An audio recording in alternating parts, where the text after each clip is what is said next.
Hello students, स्वागत है आप सभी का आपके अपने यूट्यूब चैनल प्रिंसवुड एजुकेशन में। आज क्लास में हमारा टॉपिक है शैक्षिक प्रशासन का क्षेत्र, स्कोप ऑफ एजुकेशनल एडमिनिस्ट्रेशन। शैक्षिक प्रशासन के विस्तार को देखते हुए इसे निम्नलिखित भागों में बांटा जा सकता है। पहला क्या है? पहला है कानूनी नियम व व्यवस्था, वैधानिक संरचना। इसके अंतर्गत शिक्षा के अभिकरण के अधिकार व कर्तव्यों एवं उत्तरदायित्वों को निर्धारित किया जाता है और प्रबंध का विकेंद्रीकरण किया जाता है। इस प्रकार प्रशासन से संबंधित नियम, कानून, शर्तें, व्यवस्थाएं आदि को शैक्षिक प्रशासन में सम्मिलित किया जाता है। कानूनी नियम व व्यवस्था के अंतर्गत हमने पढ़ा कि इसके अंतर्गत शिक्षा के अभिकरण के अधिकार व कर्तव्यों एवं उत्तरदायित्व को निर्धारित किया जाता है और प्रबंध का विकेंद्रीकरण किया जाता है। इस प्रकार प्रशासन से संबंधित नियम, कानून, शर्त, व्यवस्थाएं आदि को शैक्षिक प्रशासन में सम्मिलित किया जाता है। सेकंड है बाल केंद्रित व्यवस्था। आधुनिक शिक्षा में बालक पर विशेष ध्यान दिया जाता है, इसलिए आज की जो शिक्षा है वो बाल केंद्रित शिक्षा कहलाती है। बाल केंद्रित से अभिप्राय बालक के विकास के लिए की जाने वाली प्रक्रिया से है, अर्थात बालक के व्यक्तिगत और सामूहिक विकास के उद्देश्य निर्धारित करना और बालक की रुचि, क्षमता, समाज की आवश्यकता के अनुरूप शिक्षा की प्रक्रिया निर्धारित करना और प्रवेश, उन्नति, अनुशासन आदि के नियम बनाना व लागू करना शैक्षिक प्रशासन का क्षेत्र है। अतः शैक्षिक प्रशासन बालक की प्रगति, प्रवेश और अनुशासन के नियम बनाता है। थर्ड पॉइंट है कर्मचारी वर्ग, स्टाफ। शैक्षिक व्यवस्था की जो सफलता है वो किस पर निर्भर करती है? अच्छे प्रशासन पर। तो अच्छा प्रशासन होगा तो शैक्षिक व्यवस्था कैसी होगी? सफल होगी। और अच्छे प्रशासन में कार्यकर्ताओं की जो भूमिका होती है वो कैसी होती है? महत्वपूर्ण होती है। कर्मचारी ही मानवीय व भौतिक संसाधनों को ध्यान में रखते हैं और उद्देश्य प्राप्ति की ओर बढ़ते हैं।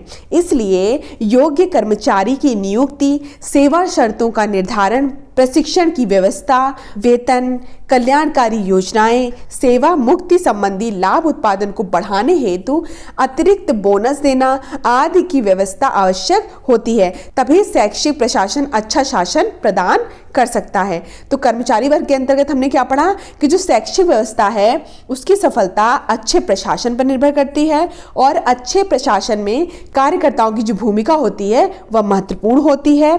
इसलिए जो योग्य कर्मचारी होते हैं उनकी नियुक्ति, सेवा शर्तों का जो निर्धारण होता है, प्रशिक्षण की व्यवस्था होती है, वेतन, कल्याणकारी योजनाएं, सेवा मुक्ति संबंधी लाभ उत्पादन को बढ़ाने हेतु जो अतिरिक्त बोनस देना आदि की व्यवस्था जो होती है वो आवश्यक होती है। तभी जो शैक्षिक प्रशासन है वो अच्छा शासन प्रदान कर सकता है। फोर्थ है वित्तीय नियोजन। इसके अंतर्गत शिक्षा से संबंधित नीतियां तथा विविध कार्यक्रम बनाए जाते हैं। इस हेतु संख्या संबंधी आंकड़े एकत्रित करना, भवन निर्माण की योजना बनाना, आय व्यय का लेखा जोखा, अंकेक्षण प्रतिवेदन तैयार करना आदि कार्य आवश्यक हैं। शैक्षिक गतिविधि हेतु जो वित्त की व्यवस्था करना, स्टाफ का व्यय, भवन निर्माण, मेंटेनेंस, बीमा, बजट बनाना आदि की व्यवस्था अच्छी होनी आवश्यक है। तो वित्तीय नियोजन के अंतर्गत हमने क्या क्या पढ़ा कि इसमें विविध कार्यक्रम बनाए जाते हैं, जैसे आंकड़े एकत्र करना, भवन निर्माण की योजना बनाना, आय व्यय का लेखा जोखा रखना, अंकेक्षक प्रतिवेदन तैयार करना, शैक्षिक गतिविधि हेतु वित्त की व्यवस्था हो गई, स्टाफ का व्यय हो गया, भवन निर्माण हो गया, मेंटेनेंस हो गया, बीमा, बजट बनाना आदि की व्यवस्था कैसी होनी चाहिए? अच्छी होनी चाहिए। ठीक है। नेक्स्ट है भौतिक व शारीरिक सुविधाएं। भौतिक सुविधाएं जैसे विद्यालय भवन, उपकरण, रख रखाव और भौतिक सुविधाओं की व्यवस्था शैक्षिक प्रशासन के द्वारा की जाती है। इसके साथ ही बालक के सर्वांगीण विकास हेतु कि बालक का जो संपूर्ण विकास के हेतु खेलकूद संबंधी सुविधाएं उपलब्ध कराई जाती हैं, जैसे खेल का मैदान, खेल सामग्री, निर्देशन, स्वास्थ्य की जांच करना प्रशासन का दायित्व है। किसका दायित्व है? प्रशासन का दायित्व है। खेल का मैदान, खेल सामग्री, निर्देशन, स्वास्थ्य की जांच कराना किसका दायित्व है? प्रशासन का दायित्व है। नेक्स्ट है पाठ्यक्रम। शिक्षा के लक्ष्यों को प्राप्त करने का माध्यम पाठ्यक्रम होता है और पाठ्यक्रम शैक्षिक प्रशासन से सीधा संबंध रखता है। तो शिक्षा के अगर लक्ष्य है उनको प्राप्त करना है तो उसका जो माध्यम है वो क्या है? पाठ्यक्रम। पाठ्यक्रम जो होता है वो शैक्षिक प्रशासन से सीधा संबंध रखता है। शैक्षिक प्रशासन पाठ्यक्रम का निर्माण, आयोजन और परिवर्तन करता है। परिवर्तन के लिए वैज्ञानिक, तकनीकी एवं सामाजिक परिवर्तनों को ध्यान में रखा जाता है और शैक्षिक कार्यक्रमों का मूल्यांकन करके इसमें सुधार की व्यवस्था भी की जाती है। किसके द्वारा? शैक्षिक प्रशासन द्वारा। शैक्षिक प्रशासन द्वारा ही विषय वस्तु की तैयारी, पुस्तकों का वितरण तथा अन्य सहायक सामग्री पर विशेष ध्यान दिया जाता है। इसके अतिरिक्त भोजन, स्वास्थ्य सेवाएं, मनोवैज्ञानिक परीक्षण, निर्देशन, पाठ्यक्रम सहगामी क्रियाएं आदि का आयोजन भी शैक्षिक प्रशासन के क्षेत्र में निहित है। तो शैक्षिक प्रशासन के क्षेत्र में विषय वस्तु की तैयारी हो गई, पुस्तकों का वितरण, अन्य सहायक सामग्री पर विशेष ध्यान दिया जाता है, साथ ही मनोवैज्ञानिक परीक्षण हो गए, पाठ्यक्रम सहगामी क्रियाएं हो गई, उनका भी आयोजन जो होता है वो शैक्षिक प्रशासन के क्षेत्र में निहित है। नेक्स्ट है व्यापक जनसंपर्क। शैक्षिक कार्यक्रमों के संचालन में अध्यापक, छात्र और अभिभावक मूल आधार हैं। कौन कौन मूल आधार हैं? अध्यापक, छात्र और अभिभावक। इनके सहयोग के बिना कार्यक्रम जो है उसका संचालन करना संभव नहीं है। इसलिए व्यवस्था को दृढ़ता प्रदान करने हेतु व्यापक जनसंपर्क की आवश्यकता होती है। इसके लिए सूचना माध्यमों का सहारा लिया जाता है। किसका सहारा लिया जाता है? सूचना माध्यम का। और विविध मतलब क्या हो गया? अनेक प्रकार के समाचार पत्र, पत्रिकाएं, टीवी आदि के द्वारा जानकारी प्राप्त की जाती है और इसका परिणाम यह होता है कि प्रशासन और समुदाय की जो मध्य दूरियां होती हैं वो कम हो जाती हैं और उनके मध्य निकटता बढ़ती है। ठीक है, शैक्षिक प्रशासन के प्रकार के बारे में जान लेते हैं। तो पहला है सर्वाधिकार युक्त शैक्षिक प्रशासन, दूसरा है एकाधिकारवादी या सत्तावादी शैक्षिक प्रशासन, तीसरा है प्रजातांत्रिक शैक्षिक प्रशासन। तो पहला है सर्वाधिकार युक्त शैक्षिक प्रशासन। इस प्रकार के शैक्षिक प्रशासन में राज्य या देश को सर्वाधिकार प्राप्त होता है। जो सर्वाधिकार युक्त शैक्षिक प्रशासन है उस प्रकार के शैक्षिक प्रशासन में जो राज्य या देश होते हैं उनको सर्वाधिकार प्राप्त होता है। राज्य देश हित में जो भी कार्य करता है या शैक्षिक नियमों, पाठ्यक्रमों को निर्धारित करता है उसमें पूर्ण रूप से देश को सर्वोच्च स्थान प्राप्त कराता है। इसमें व्यक्ति के अथवा जो नागरिक हैं उनके अथवा जो बालक के अधिकार हैं वो सीमित होते हैं और गौण होते हैं। ठीक है, कहने का मतलब यह है कि जो सर्वाधिकार युक्त शैक्षिक प्रशासन है उसमें देश को सर्वोच्च स्थान प्राप्त होता है और जो नागरिक व्यक्ति और जो बालक होता है उसके जो अधिकार होते हैं वो कैसे होते हैं? सीमित होते हैं। इस प्रकार के शैक्षिक प्रशासन का जो उद्देश्य होता है वो समाजवाद की स्थापना और उसे गति प्रदान करना, वर्गहीन समाज का विकास करना होता है। इसका उद्देश्य शोषण मुक्त समाज का निर्माण करना होता है कि जो समाज है वो किससे मुक्त होना चाहिए? शोषण से मुक्त होना चाहिए। तो इसका उद्देश्य क्या होता है शैक्षिक प्रशासन का? कि जो समाज है वो शोषण मुक्त हो। इसमें शिक्षा के माध्यम से राष्ट्र के हितों को सबल बनाया जाता है। यद्यपि जो ये प्रशासन है सर्वाधिकार युक्त शैक्षिक प्रशासन, इसका उद्देश्य शोषण मुक्त, भ्रष्टाचार मुक्त, समता पर आधारित समाज का निर्माण करना है, परंतु व्यवहारिक रूप से यदि देखा जाए तो इन समाजों में भी समस्याएं उपस्थित हैं क्योंकि प्रशासन और सत्ताधारी अपने लाभ के लिए अन्य वर्ग के लोगों के अधिकार का हनन करने से नहीं चूकते हैं। यह सत्ता और शक्ति का दुष्परिणाम है। ठीक है, नेक्स्ट है सर्वाधिकारवादी शैक्षिक प्रशासन की विशेषताएं। पहला है यह शिक्षा सभी के लिए उपलब्ध तथा निःशुल्क होती है। जो सर्वाधिकारवादी शैक्षिक प्रशासन की विशेषताएं हैं इसमें यह है कि जो शिक्षा होती है वो सभी के लिए उपलब्ध होती है और निःशुल्क होती है। नेक्स्ट पॉइंट है कि शिक्षा का उद्देश्य सामाजिक एकता, समता तथा संस्कृति के विकास को सुनिश्चित करना होता है। थर्ड पॉइंट है पूर्व प्राथमिक शिक्षा को अधिक महत्व दिया जाता है। फोर्थ पॉइंट है विद्यालयों की शिक्षा को समाज एवं राष्ट्र के हितों एवं आवश्यकता को ध्यान में रखकर निर्धारित किया जाता है। जो विद्यालय की शिक्षा है वो किसको किसको ध्यान में रखकर निर्धारित की जाती है? समाज एवं राष्ट्र के जो हित हैं उनकी आवश्यकता, उनके हित, उन सबको ध्यान में रखकर निर्धारित की जाती है। नेक्स्ट है इस शिक्षा में धर्म, व्यक्तिगत रुचि एवं विकास का कोई स्थान नहीं है। तो जो शिक्षा है सर्वाधिकारवादी शैक्षिक प्रशासन, उस शिक्षा में धर्म, व्यक्तिगत रुचि एवं विकास का कोई स्थान नहीं है। नेक्स्ट है इसमें व्यावसायिक शिक्षा, राष्ट्रीय महत्व की शिक्षा, भौतिक संपन्नता, वैज्ञानिक शिक्षा पर विशेष बल दिया जाता है। तो किस पर विशेष बल दिया जाता है?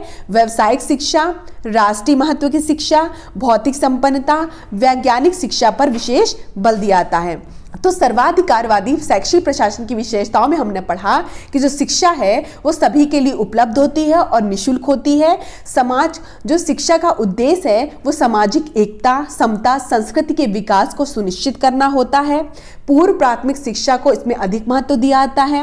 विद्यालय की शिक्षा जो है वो समाज एवं राष्ट्र के हित एवं उनके जो आवश्यकता हैं उनको ध्यान में रखकर निर्धारित की जाती है। धर्म, व्यक्तिगत रुचि, विकास का इसमें कोई स्थान नहीं होता है। इसमें किसको बल दिया जाता है? जो व्यावसायिक शिक्षा होती है, राष्ट्रीय महत्व की शिक्षा होती है और वैज्ञानिक शिक्षा होती है, उस पर महत्व दिया जाता है। नेक्स्ट टॉपिक है सर्वाधिकारवादी शैक्षिक प्रशासन के गुण। पहला है राष्ट्र का हित सर्वोपरि होने के कारण राज्य शिक्षा पर अधिक ध्यान देता है और प्रचुर मात्रा में धन का नियोजन शिक्षा में करता है। सर्वाधिकारवादी शैक्षिक प्रशासन है उसमें राष्ट्र को महत्वपूर्ण स्थान दिया जाता है, सर्वोपरि स्थान दिया जाता है। जो राज्य होता है वो शिक्षा पर इसमें अधिक ध्यान देता है। सेकंड है समयानुसार शिक्षा, राज्य राष्ट्र के हितों अनुरूप नागरिकों का निर्माण करने में सक्षम होती है। थर्ड है अपव्यय, अवरोधन तथा धनाभाव जैसी समस्याओं से शिक्षा को बचाए रखना संभव रहता है। नेक्स्ट पॉइंट है कि सामाजिक एकता तथा समता के विकास से राष्ट्रीय शासन को स्थायित्व प्राप्त होता है।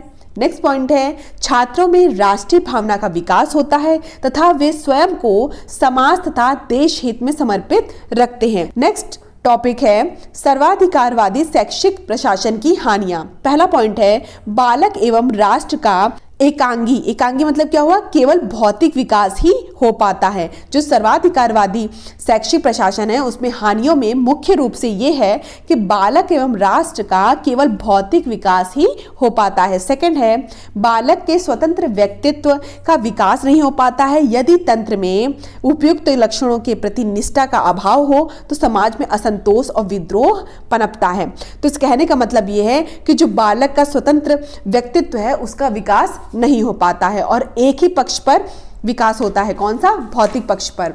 नेक्स्ट टॉपिक है एकाधिकारवादी या सत्तावादी शैक्षिक प्रशासन। इसमें शासन सत्ता को सर्वोच्च स्थान प्राप्त होता है। इसमें सर्वोच्च किसको स्थान प्राप्त होता है? शासन सत्ता को। जो हम पढ़ रहे थे सर्वाधिकार युक्त शैक्षिक प्रशासन, उसमें राज्य या देश को सर्वाधिकार प्राप्त होता है, उसे ही सर्वोच्च स्थान प्राप्त होता है। लेकिन एकाधिकारवादी या सत्तावादी शैक्षिक प्रशासन में शासन सत्ता को सर्वोच्च स्थान प्राप्त होता है। व्यक्ति, नागरिक या बालक को गौण या द्वितीयक स्थान दिया जाता है। जो व्यक्ति होता है, नागरिक होता है या बालक होता है, उसको द्वितीयक स्थान दिया जाता है। प्रशासन के कार्य शासन की इच्छा, नीतियों एवं निर्णय के अनुसार ही होते हैं। इसमें तानाशाही की प्रवृत्ति कालांतर में विकसित होने का खतरा रहता है। इसमें प्रशासन द्वारा जबरदस्ती या बोल सकते हैं बलपूर्वक राष्ट्र प्रेम, व्यक्ति पूजा तथा अंधभक्ति को थोपा जाता है। तो एकाधिकारवादी या सत्तावादी शैक्षिक प्रशासन में क्या होता है कि जो शासन सत्ता है उसको सर्वोच्च स्थान प्राप्त होता है। इसमें बलपूर्वक जो राष्ट्र प्रेम होता है, व्यक्ति पूजा होती है, अंधभक्ति को थोपा जाता है और जो व्यक्ति, नागरिक या बालक होते हैं उनको द्वितीयक स्थान दिया जाता है। व्यक्तिगत विकास पर विशेष ध्यान नहीं दिया जाता है। नेक्स्ट टॉपिक क्या है? एकाधिकारवादी या शैक्षिक प्रशासन की विशेषताएं। इसमें राज्य या देश के विकास को प्रमुख स्थान सैद्धांतिक रूप से प्रदान किया जाता है, जिससे देश का विकास अधिकतम होने की संभावना रहती है। यही इसकी मुख्य विशेषता है कि इसमें जो राज्य या देश होता है उसके विकास को प्रमुख सैद्धांतिक रूप प्रदान किया जाता है, जिससे देश का विकास अधिकतम होने की संभावना रहती है।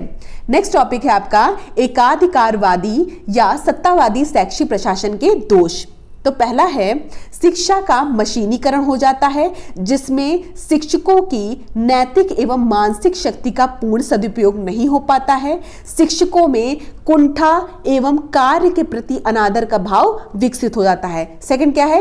यदि सत्ता का शीर्ष पदधारी निरंकुश या एकांगी व्यक्तित्व का है तो देश के विकास की बजाय भ्रष्टाचार, निरंकुशता तथा विद्रोह को बढ़ावा मिलता है। इसमें यह बताया गया है कि यदि सत्ता का जो शीर्ष है वो एकांगी व्यक्तित्व का है तो देश के विकास की देश का विकास होने की बजाय भ्रष्टाचार, निरंकुशता तथा विद्रोह को बढ़ावा मिलता है। नेक्स्ट पॉइंट क्या है? जन भावना, शासन सत्ता देश के खिलाफ होने लगती है।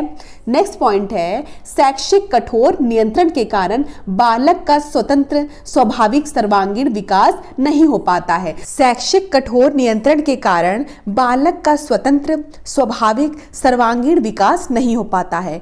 तो एकाधिकारवादी या सत्तावादी शैक्षिक प्रशासन का मुख्य दोष यही है कि बालक का स्वतंत्र और सर्वांगीण विकास इसमें नहीं हो पाता है, क्योंकि बालकों, नागरिकों के विकास से देश का विकास सीधे तौर पर संबंधित होता है, इसलिए यह देश के विकास पर भी नकारात्मक प्रभाव डालता है। नेक्स्ट टॉपिक है आपका प्रजातांत्रिक शैक्षिक प्रशासन। प्रजातांत्रिक प्रशासन में राष्ट्रीय एवं व्यक्ति या बालक के या दोनों के विकास के महत्व को प्रदान किया जाता है। मतलब या व्यक्ति हो या बालक हो या व्यक्ति और बालक दोनों हो, दोनों के विकास को महत्व प्रदान किया जाता है। लोकतंत्रात्मक देशों में इसी प्रकार के शैक्षिक प्रशासन को प्रमुखता दी जाती है।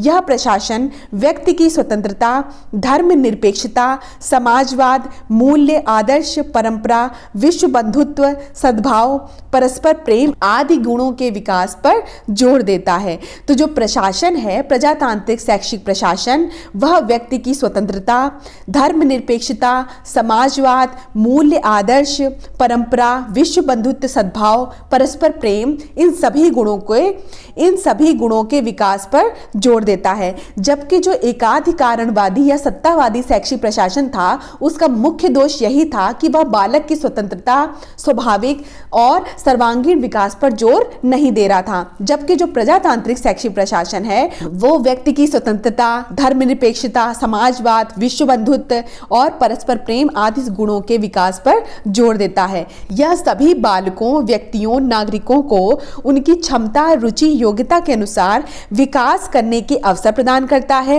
यह एक आदर्श शैक्षिक प्रशासन है जिसमें व्यक्ति एवं समाज, नागरिक एवं देश को संतुलित विकास होता है। दोनों एक दूसरे के लिए कार्य करते हैं। व्यक्ति से देश का विकास होता है और देश या समाज के द्वारा व्यक्ति के विकास का प्रयास किया जाता है।